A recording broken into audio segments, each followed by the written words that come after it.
Welcome everyone to this week's video. Today we are on Fish Friday number 211 and we have a good one for you today. Today's fish is a fish that you might have seen something like this fish, especially if you've ever gone to a public aquarium.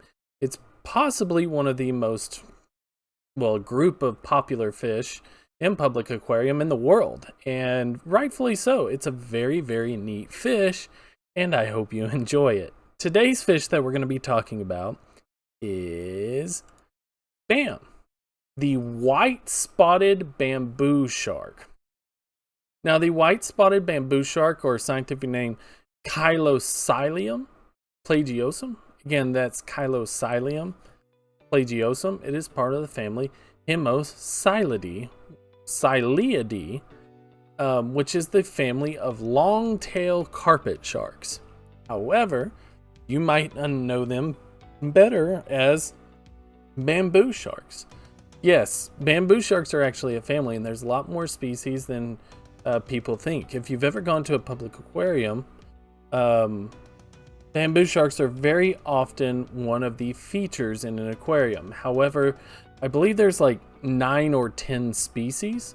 So, I thought I'd talk about one. It is common in the coastal areas of Indonesia, and it does extend from Japan to the eastern coast of India and Madagascar. I actually have a range map for you here.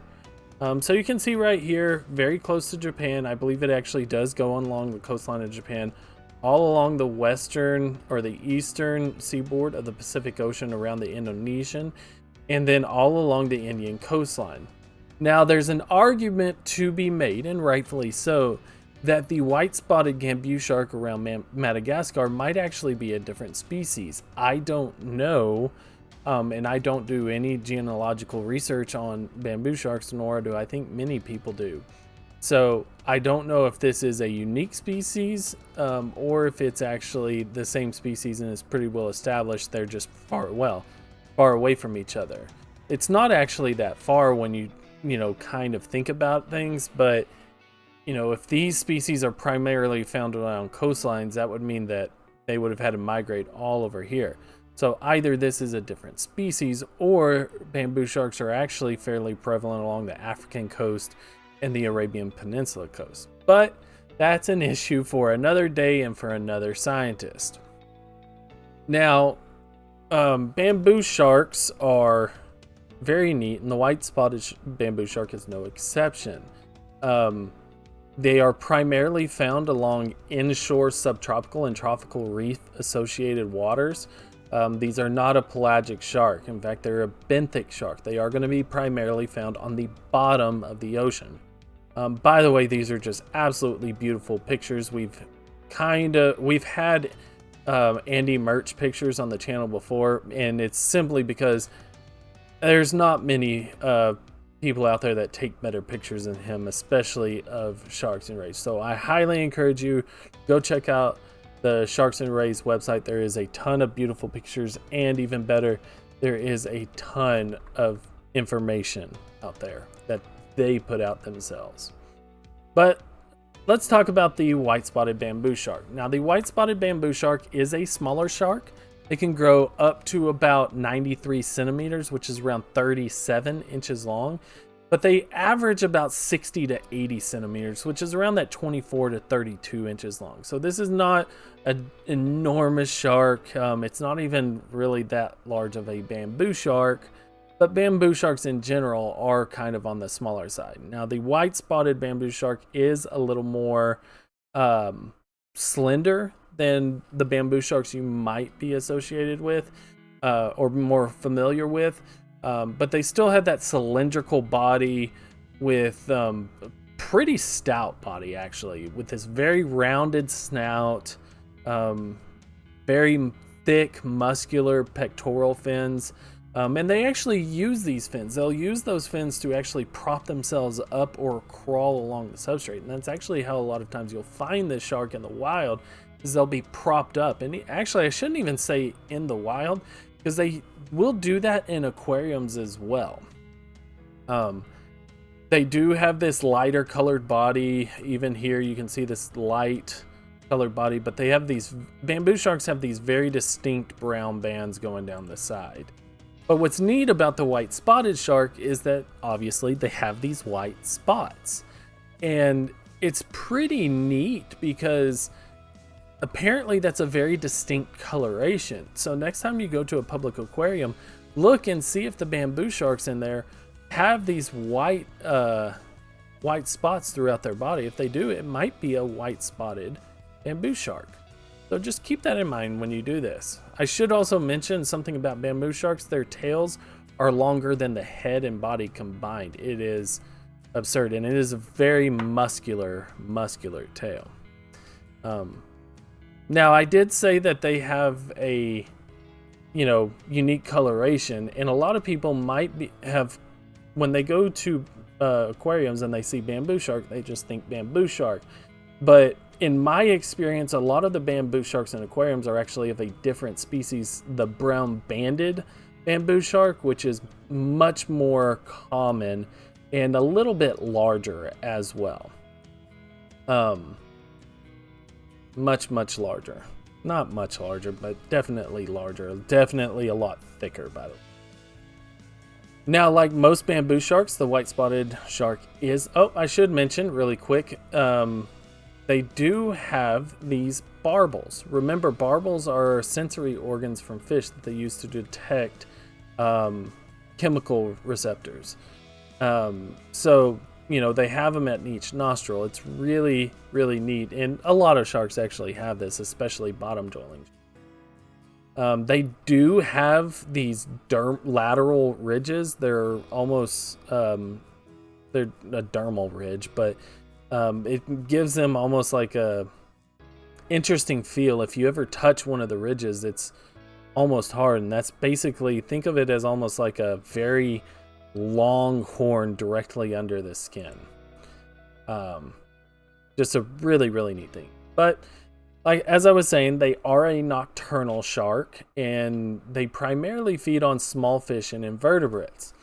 And that's something interesting that I found out about the white-spotted bamboo shark, and I'm assuming it's the same for a lot of the bamboo sharks, is they have very small teeth that are very uniform in their dentition. There's not like, so you know how most mammals have, incisors, canines, molars, and things like that. And a lot of fish have this same teeth throughout, so that's not really unique. But what was unique to me, or at least I had never heard of it, is they have smaller teeth that are both used for grasping and crushing prey, and usually those two do not occur within the same animal. And the reason that they are allowed to do this is their teeth actually move depending on the prey species. So when they're eating harder prey like invertebrates, meaning crabs, crustaceans, probably sea urchin, mollusk, lobsters, their teeth will actually kind of pivot backwards, and it'll make a continuous crushing plate. But when they're grasping like fish, smaller fish, the teeth are stationary and they have a bit of a point to them, which allows them to grasp these more slippery preys, which I thought was incredibly unique and a very unique adaptation to allow them to get as much nutrients from their environments as possible with minimal effort. Just a really unique adaptation. Now, they are an ovoviviparous species, meaning that they do lay eggs. They are that, the mermaid's purse sort of deal. I do believe they lay eggs like that. And their eggs will hatch about 14 or 15 weeks, which is a relatively long gestation period. I don't know how other shark species do, but it was pretty neat for me to learn that. But the unique fact that we're going to end the video on was something I found in my research that was really neat. In 2002, a female white-spotted bamboo shark that had not been with a male for 6 years laid eggs, which hatched 3 young at an aquarium in Detroit, Michigan. And essentially, it was parthenogenesis. We've talked about parthenogenesis before, where an animal will actually reproduce with no input from a sexual partner, but it is rather exceedingly rare. rare, but as time has gone on, we have discovered more and more species that have that adaptation. And sometimes when that happens, when parthenogenesis happens, the offspring are not actually viable. So when this happened, it was a really neat thing. A lot of people did it, and they immediately separated the young from there. Now I should mention, there are other theories about how this female reproduced. And there are basically three most likely theories. That somehow, I think this is the most unlikely of the theories, that somehow the female can actually contain both male and female reproductive organs and somehow fertilize themselves. I don't think that's the case, because this is not a understudied fish. This is fairly well known. So I just don't think that's it is a theory, but and I don't even like that. It's a hypothesis, which maybe I should do a video on what the actual scientific method is so that people can get terminology correct. Because what a lot of people don't realize is theory means something different than what you think. But the hypothesis that it has male and female reproductive organs falls flat to me. Second, the female can store sperm for a long time, which there are plenty of animals, both mammals, fish, I think even some birds, that actually can store sperm for extended periods of time to make viable offspring at a later date. 6 years is a long time though. So to me, that theory is a lot better. That hypothesis is better, but still falls short. 6 years is a long time. And then the third hypothesis, which I feel is most likely, is just parthenogenesis, and that the female stimulated the eggs herself to spawn. What was interesting though is that the offspring were kept away from males did produce asexually viable offspring as well. So very unique shark. I'm glad I did it. I almost did the brown banded bamboo shark because that is a more common one, but then I saw the white spotted one. I thought it was absolutely gorgeous, and I thought, hey, this is what we needed to do for this week.